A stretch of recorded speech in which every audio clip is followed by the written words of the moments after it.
This program is brought to you by the following non-paid sponsors: the League of Extraordinary Beings, the Society of Poor Knights of the Multiverse, Battle School, the Deployed from Detroit School of Leadership and Madness, the Society of the Pale Horse, the Curiodrome, and of course, viewers like you.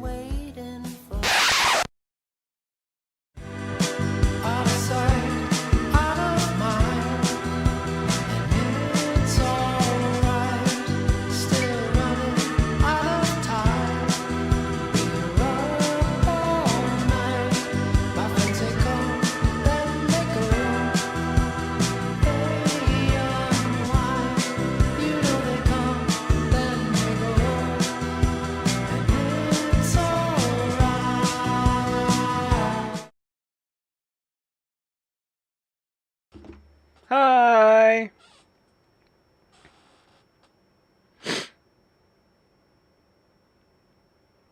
Speaking of hi,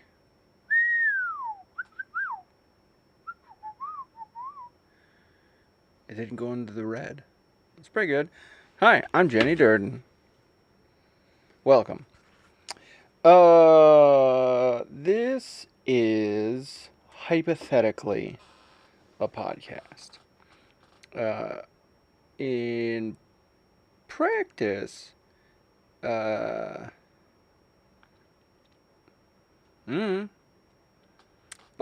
here's what we're up to.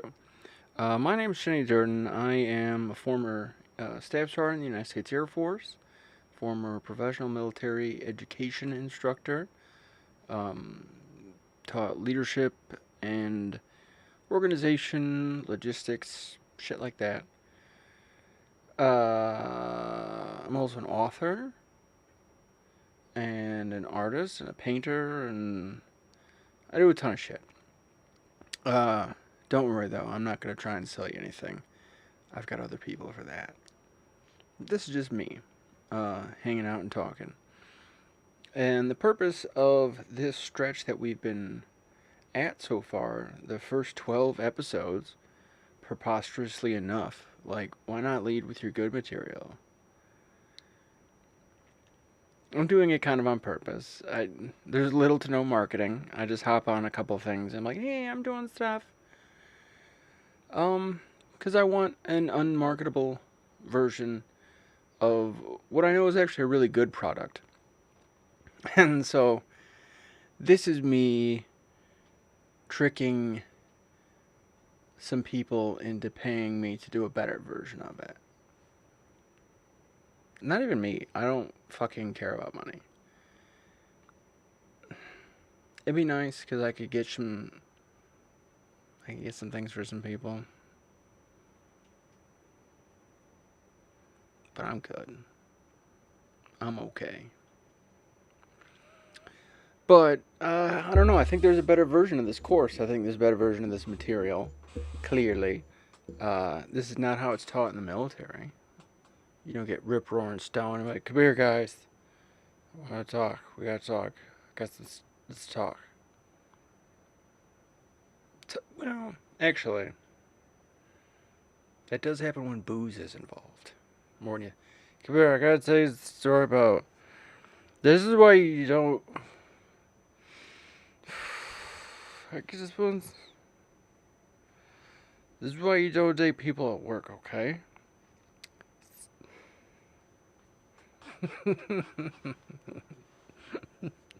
If you haven't had that yet, spoiler alert, that shit's coming. Some, like, work trip where you're like, oh, man. You guys get weird when the name tags come off, huh? So what we've been covering is the Army Field Manual 22-100. And I get super duper high beforehand. Not like preposterously so, where I just fall asleep. But more than I would if I was going to teach this in front of, like, a classroom of people. I definitely still would smoke. Actually, you know what? These days, I might do the same amount, but just wait like 2 hours. But this course is just designed the way we're delivering it to give you vocabulary, to give you words, fill your head with things to grab when you're reaching. So it doesn't necessarily matter that the poet is going through it this way. And I do hope, though, that if you're sitting through this earnestly trying to get something from it, that you do, and that there are things for you to get from it. I certainly think that's the case, too. I'm just saying this isn't the kind of polish you want to do. I'm like, here's the class we'd like to teach to your executives at Ford. And I'm just like, whoa, dude. Yeah. But we can hang out. Normal people? Shit. We can talk all fucking day, babies. So we've covered... The way this book is divided is into what you ought to be, what you ought to know, and what you ought to do. So we've already covered the first section, which is like the first half of the material, on what you ought to be. And that covers things like character and beliefs and values and really a lot of looking at what you ought to be as a leader is an example, because everyone's looking up to you, whether or not you want them to. And so when they look up there, what do they see? Be something you'd like to see up there. It's a good thing to be. Be consistent. Be kind, be courteous. Be a bunch of C words other than a cunt.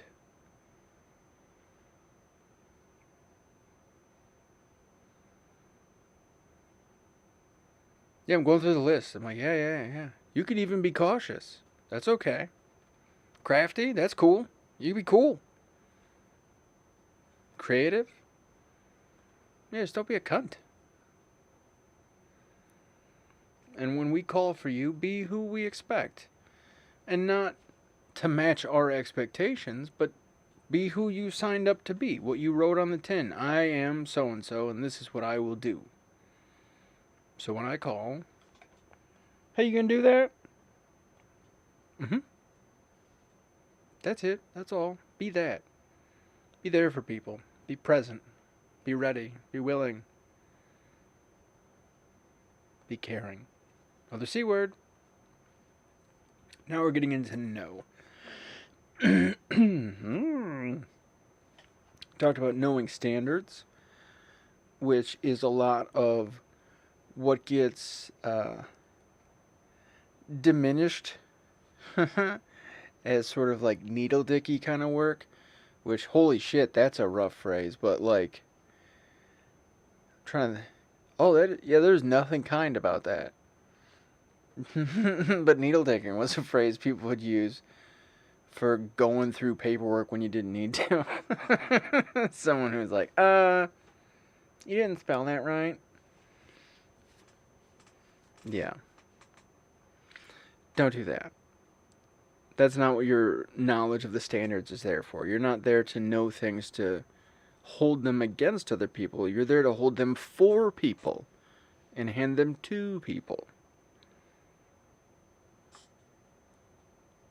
Fun. Okay. Let me pull up the slides, see if I can't get reacclimated, figure out where the hell I am. Maybe I'll pack another bowl in the background here. You'll definitely know if it's happening. Okay.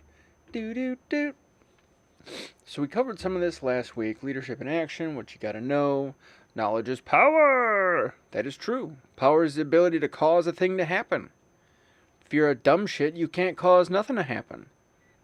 And so thus you will have no power. Interesting.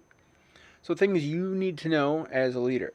You need to know standards. What are the expectations you want? What are the expectations others have? Know yourself. What are you bringing to the table, buckaroo? Know human nature. Your primary weapon system is the human being. Without it, you cannot operate any other weapon systems. So, how the fuck does a human work? Know your job. Know your unit. What are you expected to do? What are your people expected to do? Know your unit. What are your people about? What do you guys do together that you can't do separately? What is the family dynamic like in this crazy little pack you've built? Knowing standards. A lot of standards are established in laws, regulations. We covered these things. Defining separate performance. We can skip this. When standards aren't met, we talk quite a bit about this. I think we only covered like 4 slides last time because we covered a lot in this area. And I think I was really fucked up.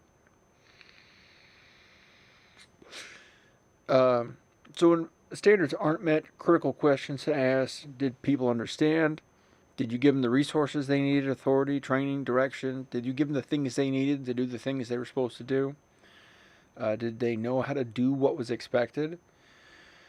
And were they motivated to do what was expected? It also talked about being clear with your expectations. You could say, go take care of that guy. And in a few different meanings, that could mean like feed them, clothe them, shoot them, jerk them off. Like taking care of a guy has been used to mean a lot of different things. So you may have to be more specific in your instructions. Counseling. This was specifically in regards to when people weren't meeting standards. We went way into this. Knowing yourself. I think... Yeah, if I'm thinking right, we kind of... this is where we dropped off last time. So we didn't... Yeah, because we did not get very far at all.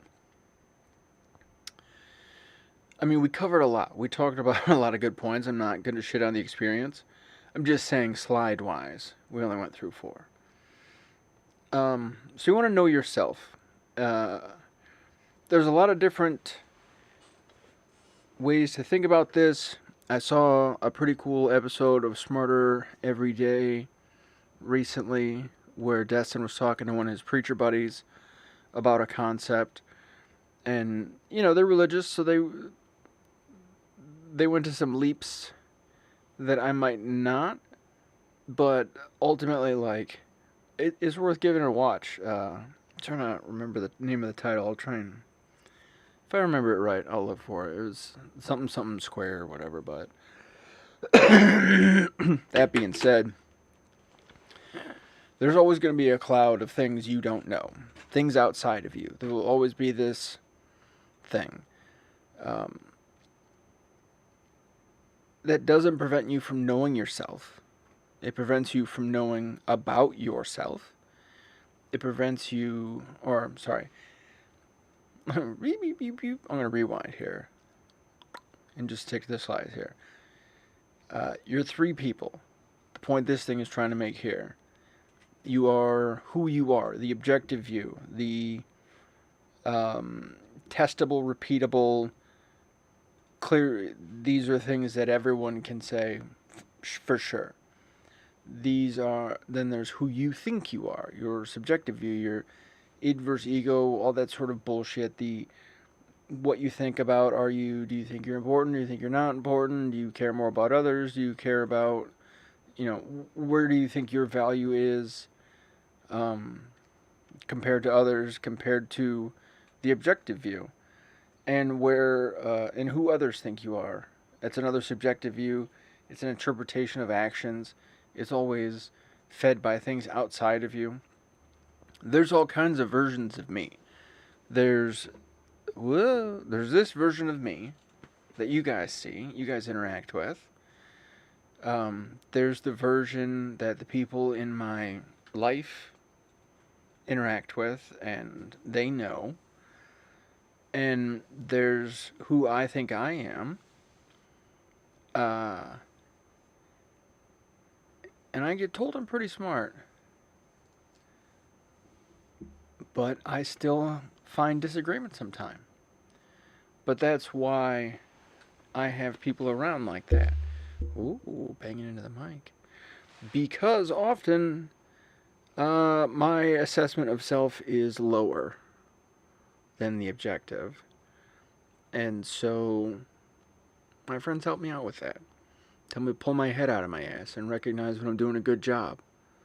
I don't have to break my leg kicking myself in the ass.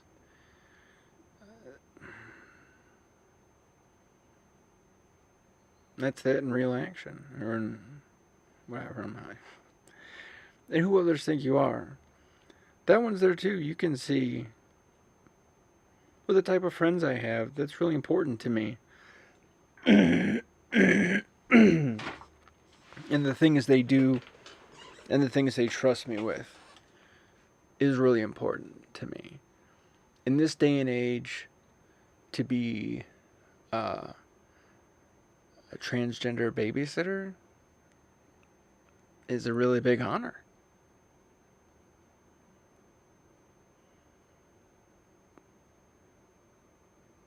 There's a lot of opportunities for that to not happen. I get to hang out with the kids. I get to be helpful in their coming up and teach left and right. I got to do that the other day.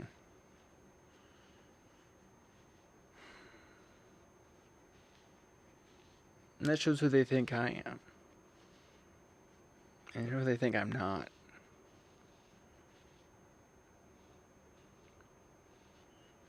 And you'll get that from your people too. You take care of them, they'll take care of you. You look out for them. You be amazed by them when they can amaze you.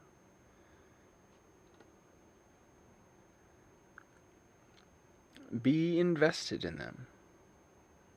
And they'll be invested in you. Alright, next line. Unless I got a mellower strain or something, right? Okay, a know yourself self-quiz. Ooh. Here are some things to think about when you're trying to figure out who you are, specifically in relation to leading. You're just getting into a leadership role, you're picking up a team, you're starting to get a team together, or maybe you're a shift leader, you've been working on the line, and now it's, I'm in charge of the shift. I go in tomorrow with a tie on. It's a big fucking deal. So these are some head start kind of questions. How do I establish priorities? Oh, that's already much trickier than it would sound. How do I, that's the easy part, right? Establish, determine, install, come up with, decide. How do I establish my priorities? How do I figure out what comes first? You'd think you just know, but is that true? Is that real? What if you get new information? What happens if there's a fire? What if there's a flood? What if there's, God forbid, some dickhead with a gun? What comes first? Are you a women and children first type? Or are you everybody hit the deck? Or you like... You don't have to have the answer, but it's a good question to start rattling around. Are you reliable? Have an answer for this one. Even if it's no. This is something I have. I am very, very... So the way I phrase it often is that I'm not irresponsible, but I can be unreliable. Because I do miss things. I don't mean to. I will flagellate myself. It means hurt myself with like a whip or something. It doesn't mean boop. There you go, more vocabulary. I will fuck myself up for failing you. And yet I will still do it sometimes. And it's not to fail you. It's just shit happens when you party naked. I stumble these days. And so I tell people that, hey, this is where I can for sure promise you will have the result we talk about here today. And here's where it's fuzzy. Here are the areas where I will not be reliable. Here's the things that cause me to be even less reliable. And then they know whether or not they want to hire me. You know, that's why I'm the boss of my own company. How well do I listen to others? Earnestly. Even if you're like a yeah, uh-huh type, or you're like not comfortable around people, listen to people. And how well do you listen? Do you remember if they're ever like, oh, I like chocolate ice cream, and then you come bring them a chocolate ice cream? That proves you listen to people. It shows you listen. Do you know your girlfriend's birthday? Do you know your parents' birthday? Do you know, like, think about that kind of stuff. When someone's talking to you, and how invested are you in them, in their side of the story? Or are you just tapping your toe like, man, I can't wait to say some cool shit? Because that sucks. That's not fun to be around. Do people fear me or trust me? Like and respect me? So, when people interact with you, are they afraid of you? Do they trust you? Do they like you? Do they respect you? Do they not like you? Do they do all of these things at once? Do they do a few of them or none of them? There are people who like me a lot, love me a whole bunch, and are deathly afraid of me. Oh, just absolutely. Me. Mm-hmm. And they should be. No, never mind. But yeah, you are you. You are a very specific kind of knife. As a chef, you're the kind of knife I pull out for very precise cuts. I know I want cut exactly fucking right. I know what comes with that. I know you get cut with knives sometimes. So as a leader hiring leaders, I'm okay with it. But as a leader leading followers, we do need to be knives that can be carried by children. As fucked up as that statement is, think of it that way. You need to be... Here we go. You should be a knight. You should be the sword for the innocent.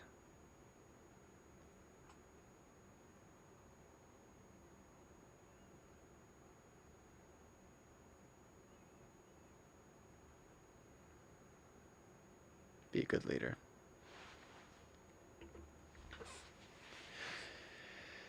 How do I show others I enjoy what I'm doing?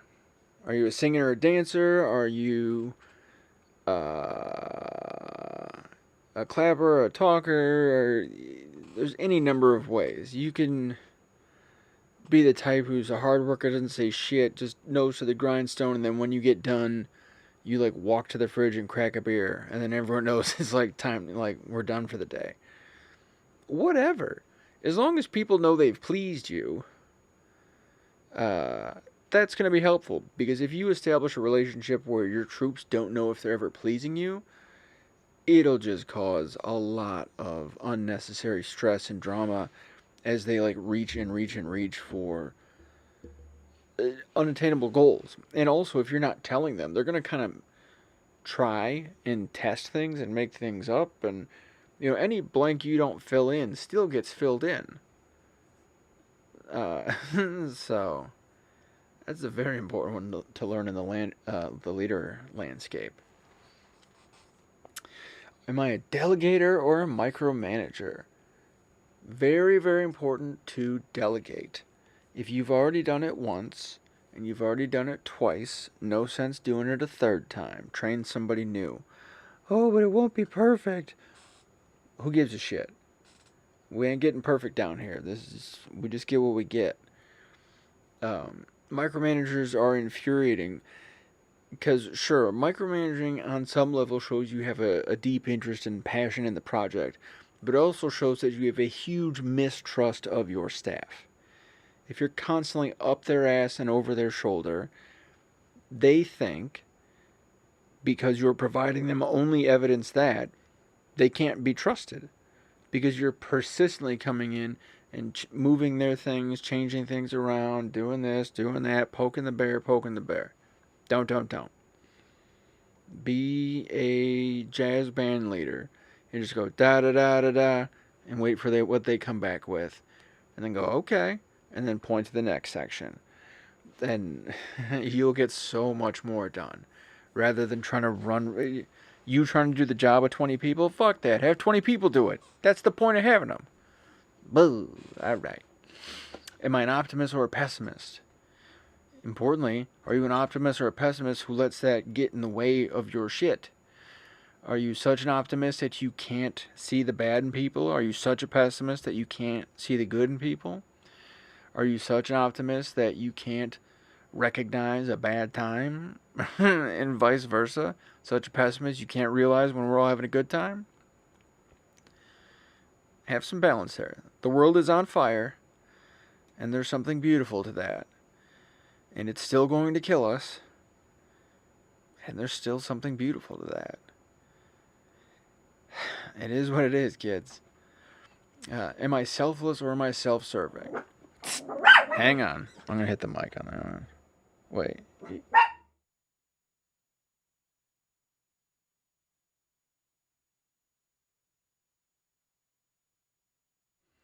Princess is barking at whoever's upstairs. I think you guys have seen her. If you've seen a couple episodes, you've seen her. She's the one the size of a sock. She's so adorable. She's all attitude and hair. Okay. Selfless or self-serving? Are you trying to get, are you looking out for number one type? Also, not a good, not a fun hang. Are you there for other people? If you're there for other people in the right way, in the right organizations, they'll be there for you, and you'll be all right. Number one will get taken care of. Take care of the rest, motherfucker. Are you a decision maker or a decision ducker? Are you a let's give it a shot, or are you like, well, let's see if someone else comes up with, there we go, we'll do their idea. There is a level of embarrassment there. There's a level of making mistakes, huge mistakes, getting people killed. This possibly the biggest mistake you could have, or biggest consequence to a mistake. Even out here in the civilian world, you could fucking screw up while you're driving. Oops, I dropped my cigarette, and then kill 3 people. Right. I don't know what that was connected to. Oh, decision maker or decision. Ugh. Christ almighty, I'll get back to the point. Are you avoiding things? Oh, the embarrassments. Okay. Yeah, okay. I don't even know how I got to the car accident. Jeez, oh, Pete's. Okay. The point is, make decisions. Make a call. If someone's asking for, what do you guys want to get for lunch? Say something. First thing out of your mind. I don't know. Taco Bell. You can do this too. It's an experiment. So many people are followers that if you want to go somewhere, you can usually get it started where you go, hey, you guys want to go somewhere to eat? What are you guys thinking?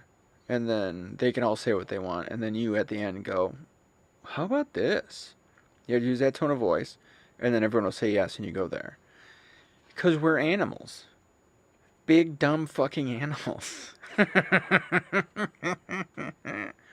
Try it on your friends, college kids.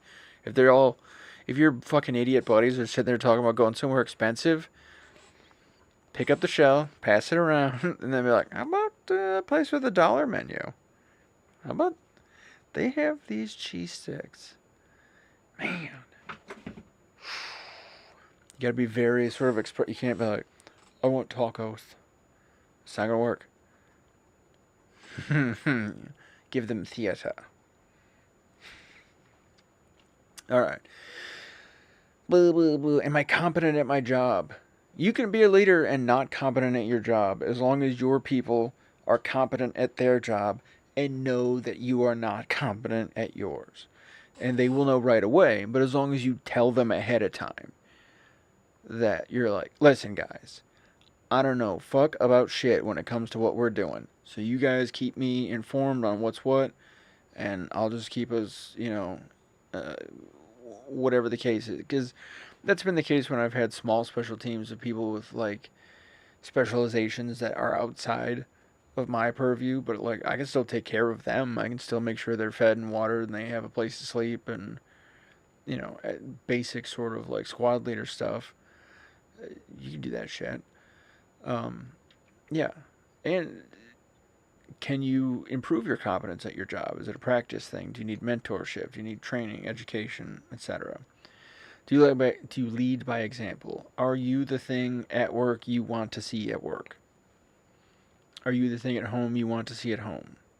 Be the thing you want to see. Nobody knows, like, we can't copy until we see, man. So give us something to copy, dog. Do I allow standards to slip when I'm tired? This is super duper important. Maybe more important than some of the other things. Because knowing all these things about yourself kind of don't matter if under stress these go away. Ooh. If all I have to do is, like, deprive you of a meal and a nap, and I can, all of a sudden you're a micromanager, or you become pessimist, you get pissy, and your integrity breaks. That shit's good to know. I know there's certain things I don't handle well, and because of the PTSD, I handle unreasonably poorly, like embarrassingly so, where it's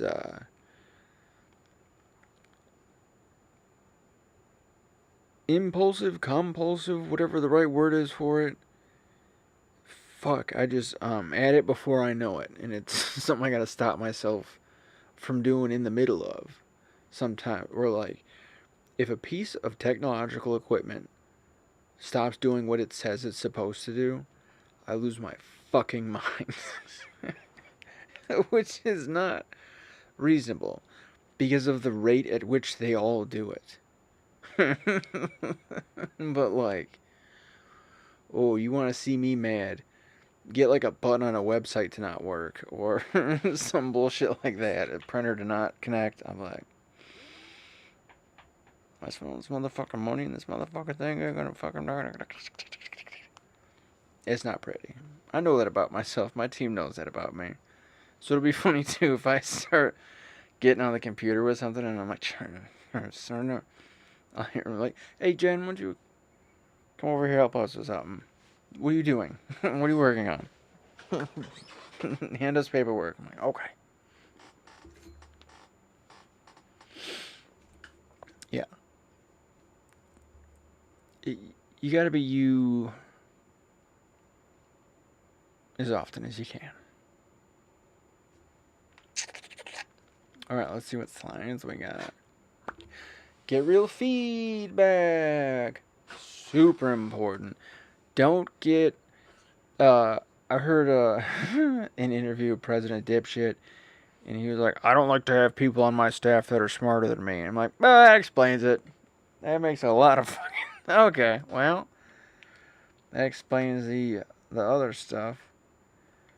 Okay. Anyway, look to your superiors and your peers for honest and candid feedback. Someone who's going to tell you how it is. If someone's like, you're doing great, that's not helpful. Someone's like, you suck, that's also not helpful. If someone's like, you need to fix this, now we're getting somewhere. That's the kind of person. Someone who is not going to be judgmental and view your deficit as some kind of fucking value issue, but actually take the time to teach you and train you, and someone who cares about whether or not, you are who you say you are. Observing your troops in action will give you feedback. When you can think what you want about what kind of leader you are, what kind of capabilities you have. all of that falls to the wayside the minute they get on scene. And if they look like the three fucking stooges barreling out the the door or something, well, you may need a little bit more polish than you thought. And so, in real time too, observing your troops is a great way to sort of give yourself feedback, but it's also a way to get, a realistic, real-time scope of their performance and how they're doing and how they're, what's the other word I'm missing? Progressing. There we go. I knew it started with a P. Beware of people telling you what they think you want to hear. Blowing smoke up your ass. Blowing sunshine and rainbows up your ass. There's always people blowing various things up other people's ass in this case. But you don't want that. It's nice. It's lovely. It's great if you have friends who can do both. Oh, man. And if they're strategic and tactical and they can do that shit at the right time, those are the best. The ones who are like, you look terrific. You need those too from time to time. And then when you get back, they'll be like, listen. I promise you I've had this from the same person. Like, you look great. Get out there. And when I come back, they go, your eyeliner was fucking nuts. I'm like, okay. Thank you. Well, I guess that's how that went. Be honest with yourself, but avoid beating yourself up. Don't. The world is going to do it anyway. Just let it be. Was that Paul McCartney, John Lennon? Probably Paul McCartney. Don't break a leg trying to kick yourself in the ass. I think I've said that like 3-4 times in this. Don't. So many people will, no, trust me, I'm just the worst. Relax. We met the worst. We killed them. You're cool. Don't worry about it. That's why we're wasting our time on you. Because it ain't a waste of time. No human nature. Direct quote from the instructional material we are pulling from. The starting point for understanding war is the understanding of human nature. People behave according to many known factors. Stress drains energy and attention. Elementary human nature can be very predictable, but how it expresses itself is where we get all of our variety. Okay. Holy smokes. Human nature is the understanding of war. Yeah, if you understand how human beings develop and how their motivations stack and develop, all of a sudden it makes so much sense. Because yes, there are what we could call objective, clear-cut, good things you could do for people. We know it's better to help others. We know it's better to feed others. We know it's better to shelter, like all these things. It's in all of these books. It's everywhere. We feel better when we do it. But we have systems in place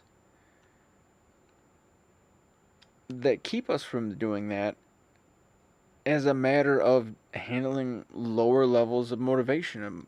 The idea that, well, maybe if I take care of those people, they'll get strong enough to beat me up, so I could be not safe.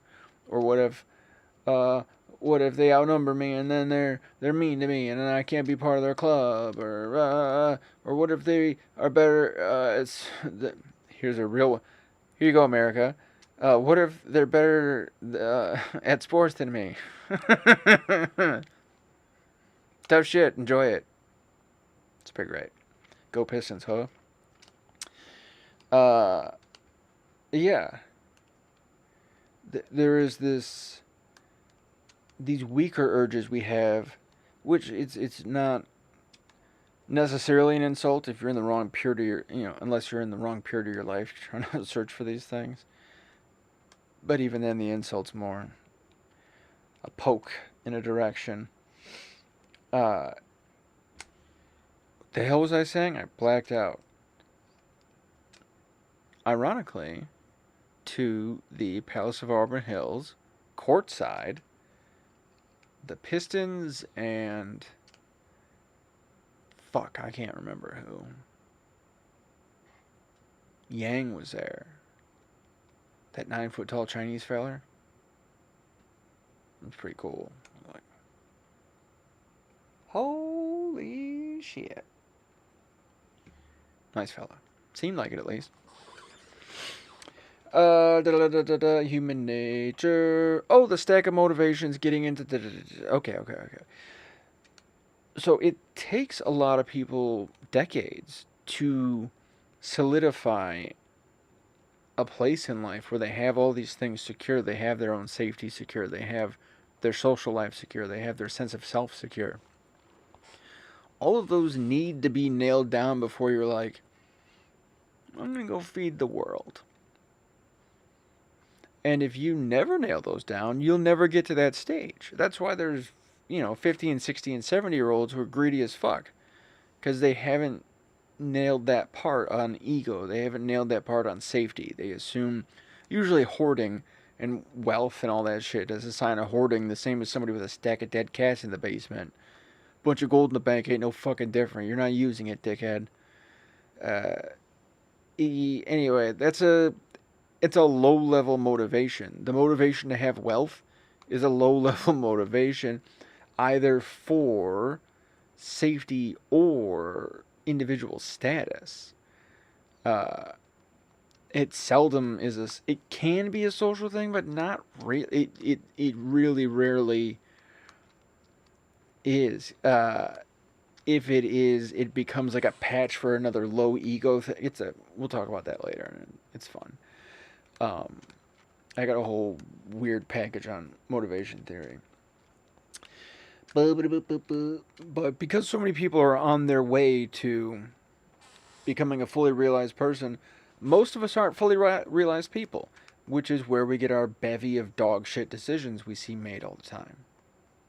That's why that is the question to suffering. That is why people still make shitty decisions. Because we weren't all born on the same day.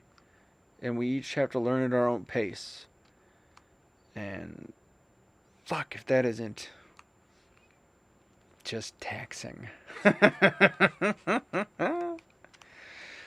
Okay, people behave according to many known factors. There's a lot of like straight up math equations you can use to figure out really sort of weird, and you don't want to get so into it where you're like, this is it for sure, but you can get into the ballpark with things where, like, if you want to think about your impact on a room of people as a speaker, you can think about it in a sense of like the area of one plane of the volume. Because, like, think about the light. It's hitting here. And some are here, and some are here, and some are here, and nothing back here. And that's kind of how it is when you talk to a classroom full of people. That's why smaller class sizes are often better. Surface area, bitch. It's crazy. Span of control, things like that. Human beings exist in nature, and a lot of natural laws apply to us, which is fun.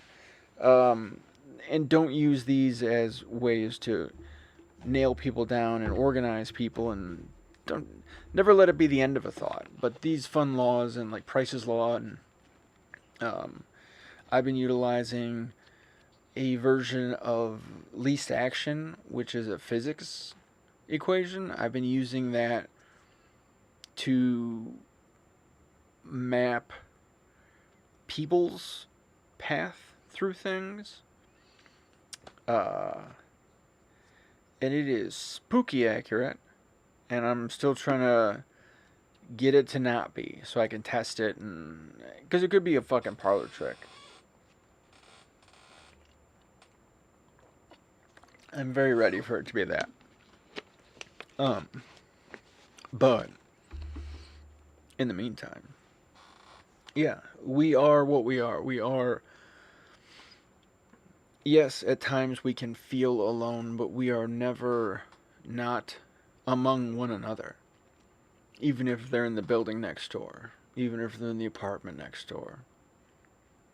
Okay. So some of us have a little bit more personal space than we'd like, but we are all humans, part of humanity. And when we cluster, we become these clusters of humanity, these things that thrive under leadership. And is probably the right word, like, I don't know, thirst. That's a good one. Thirst for leadership, which is, and so many. This is the unfortunate thing too. So many of the people who should have been leaders were killed.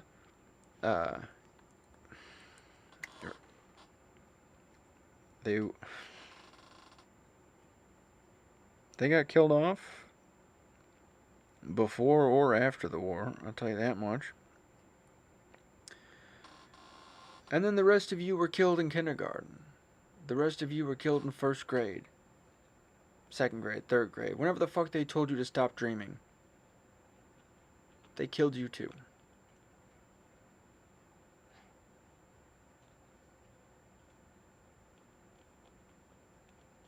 That breaks my heart a lot.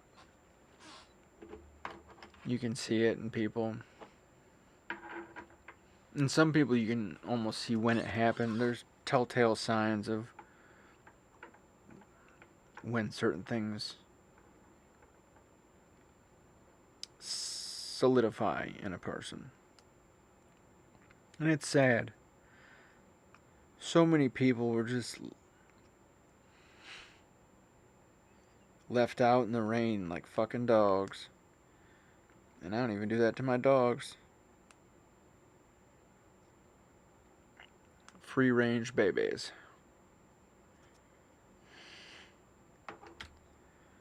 Just told to deal with it. Just deal with it. Don't bother me with your bullshit. As our friends die of heroin overdoses and no problem.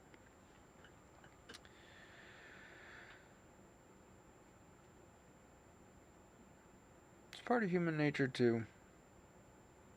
People get tired, and in that they start to make excuses to let their standards slip. Why all of a sudden things become okay that were never okay. It's strange that a lot of the people who are just face fucking our country and economy into the ground used to be like peacenik hippie types and party animals, and they made a few bucks, and then they started hiding their money from the tax man.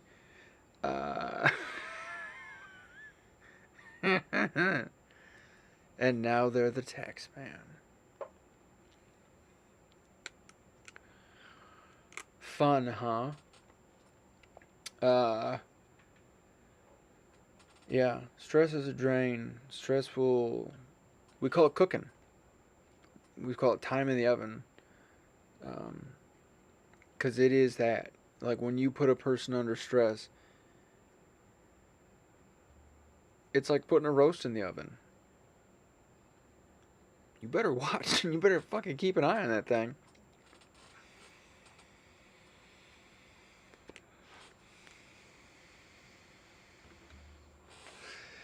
Elementary human nature can be very predictable. That goes back to the equation things. And after a while, you'll learn what parts you can predict. What parts are... Because there's going to be certain things that are fixed. Every human being ages, gets sick, dies. The three sort of universal sufferings. And then with the 5 core motivations, you have deprivation of access to those motivations. So, lack of safety, lack of health, will be lack of health, lack of safety, lack of family, lack of self-esteem, and then lack of outward look on life. But, yeah. So basically, there you go. You got 8 things. That's all your problems in the world.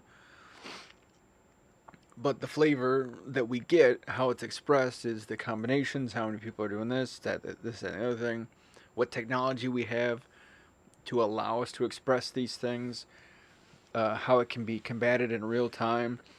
One of the more terrific things I see from the youth lately in their combating of stupidity is not participating in it. There's a lot that are participating in stupid shit, as the youth should.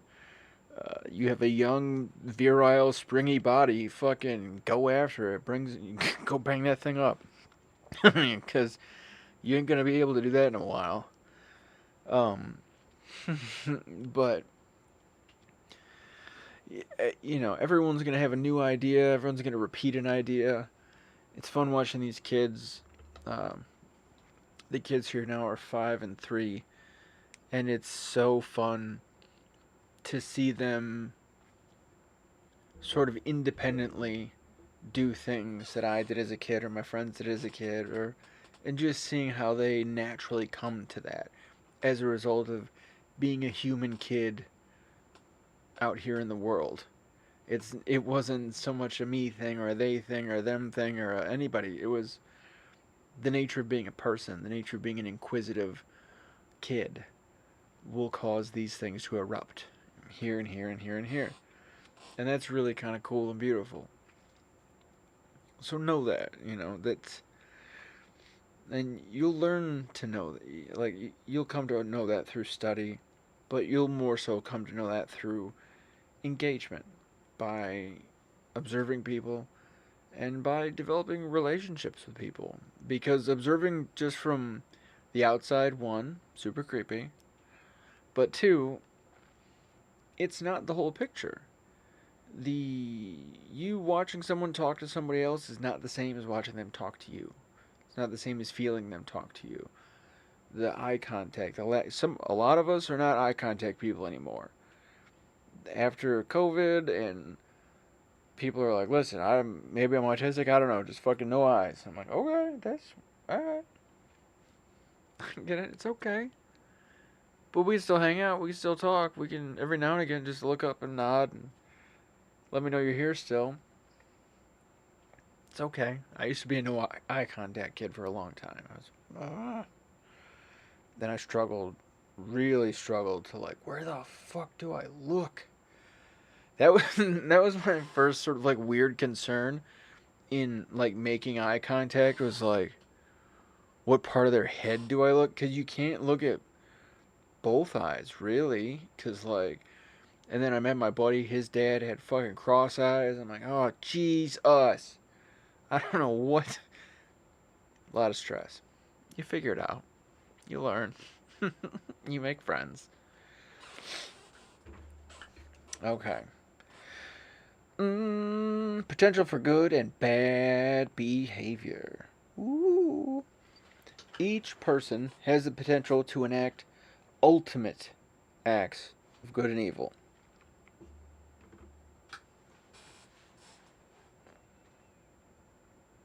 Sure enough, each of you is capable. Each of your subordinates, each of your superiors, everybody. Anybody that can do a thing can do a thing that's been done. For the most part. There's limits here and there. But basically, any human pattern primate can do what another human pattern primate can pull off.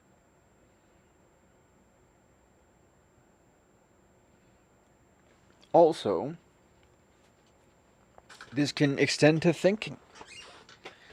Who is it? It's not to start that line, but I think it gets quoted in the Joker a lot. The idea that one bad day is all it takes. And that is true. Fully fucking true. You can turn a human being into an animal in less than an hour. And they do become an animal. They are them in there.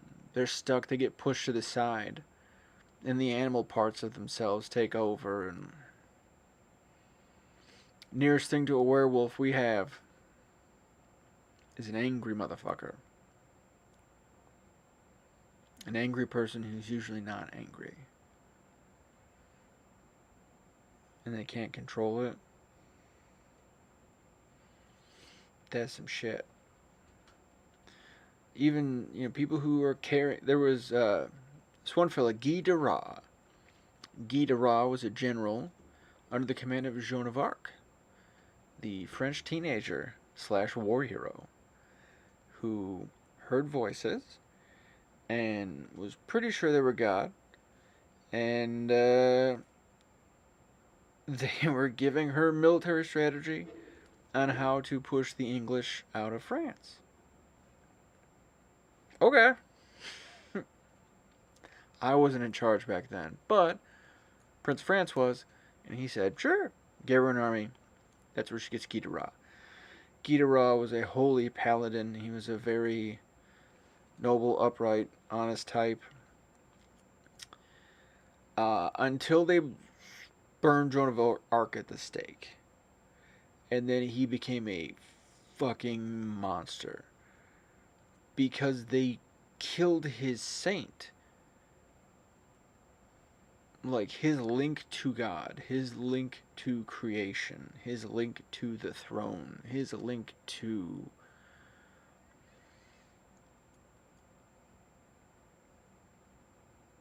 anything past this world was in this girl. And they just set it on fucking fire.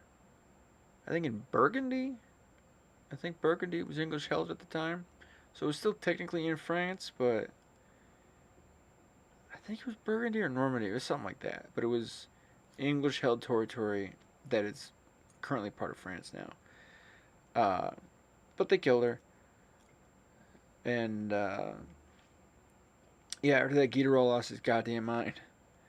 And he started, like, kidnapping kids. And let's just say he'd be on the Epstein list.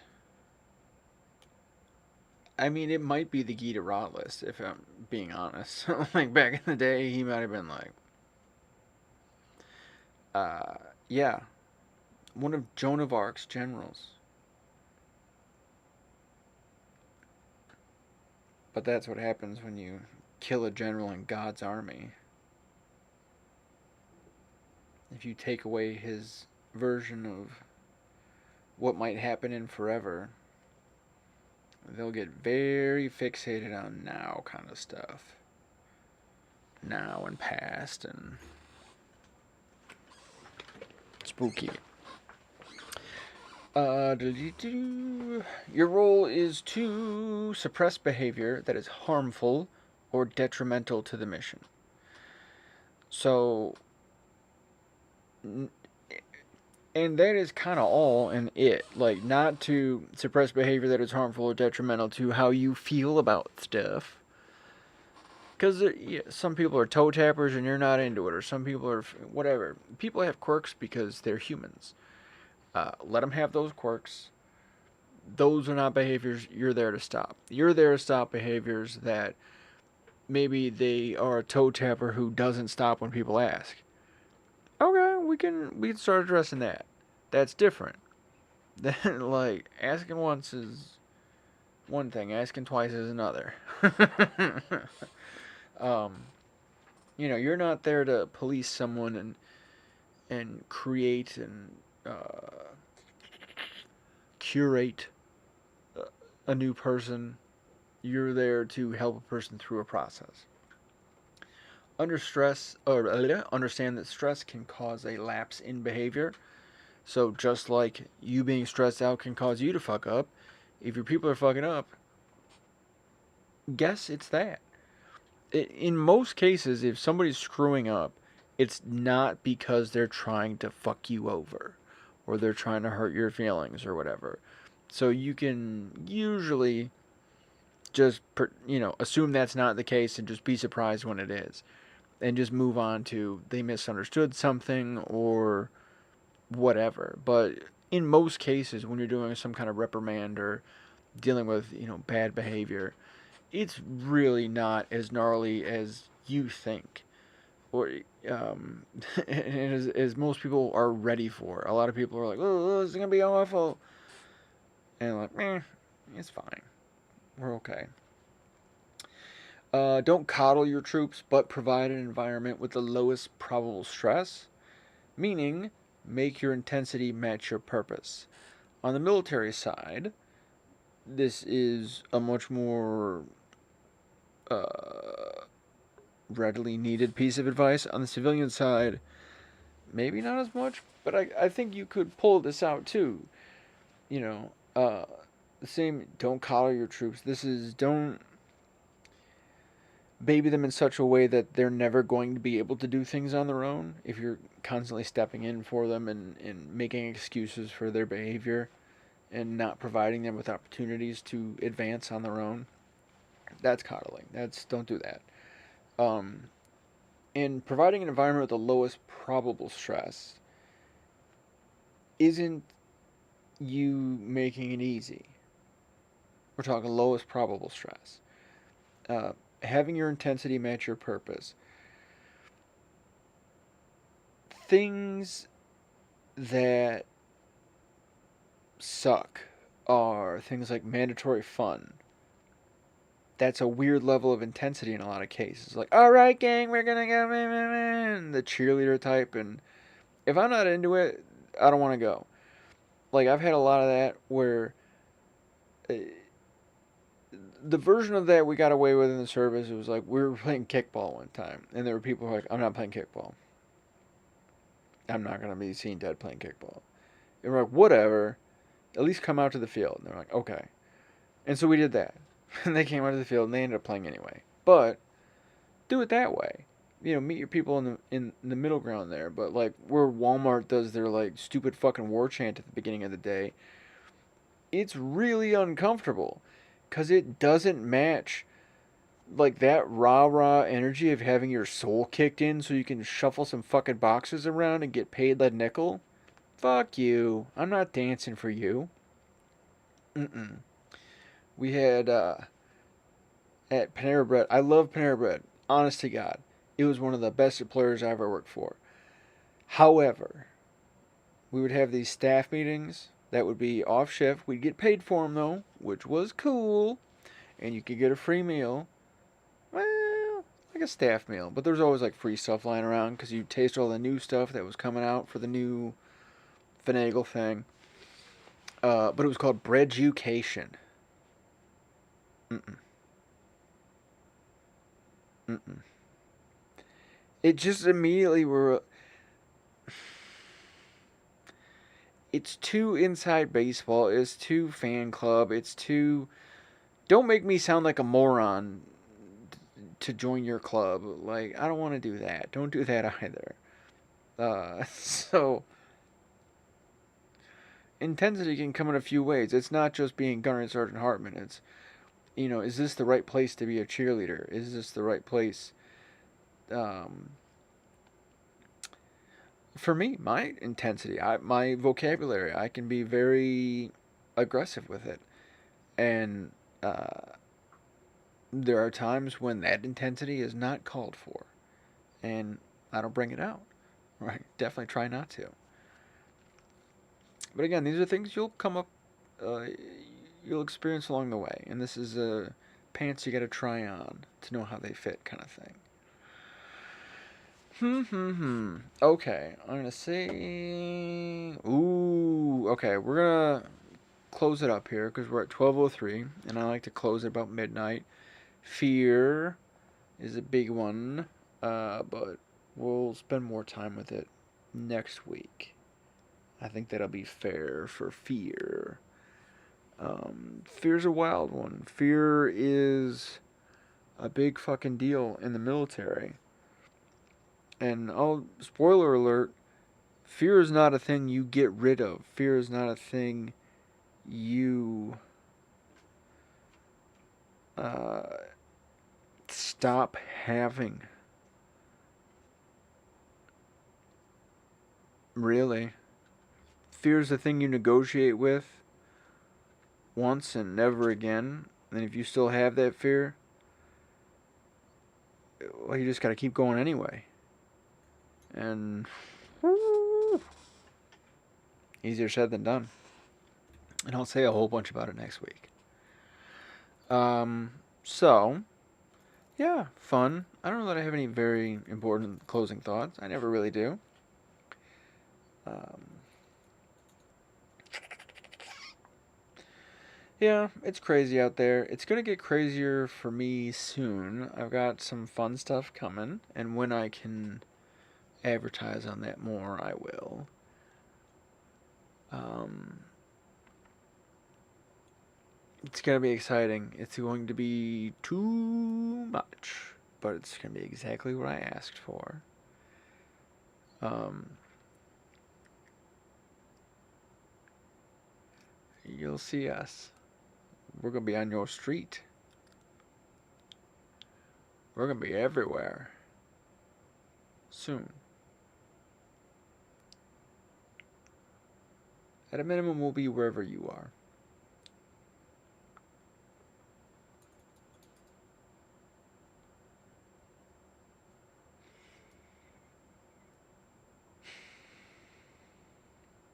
There's a scene in Fury. There's a number of scenes in Fury. It's a movie. But there's one scene in particular in Fury that gets quoted around here a lot. And there's this bit where they're driving down the road in a column after a fight and before another one. And he points out and he says, "See that?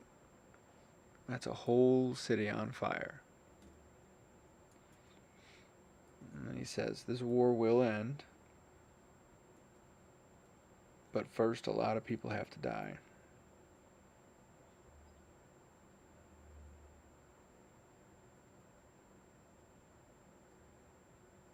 That is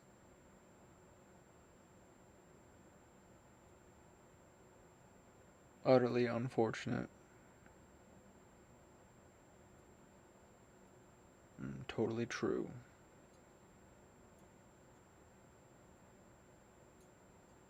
I don't plan on doing any of the dying or killing.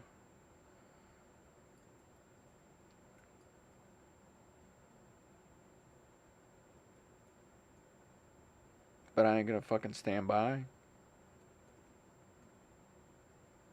I'm not just gonna watch.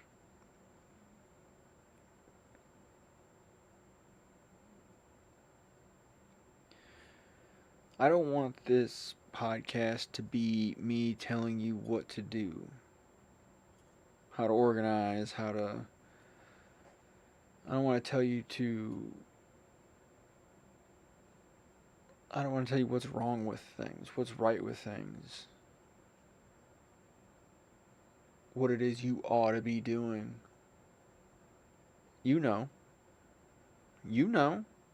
It is in you at your fucking core. You said it out loud and screamed it to the clouds when you were 4 years old.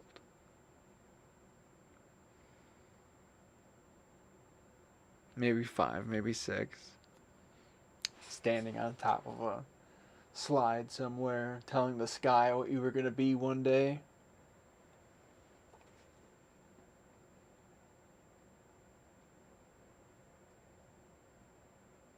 You know. I'm not going to tell you what to be. And I'm not going to tell you how to do it. So, my version with this podcast is just, I'll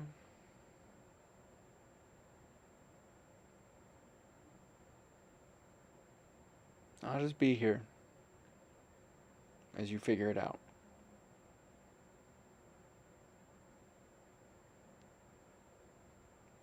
There's no rescue party coming. Just you. I'm okay with that. Alright. Good night. Where's my good night button?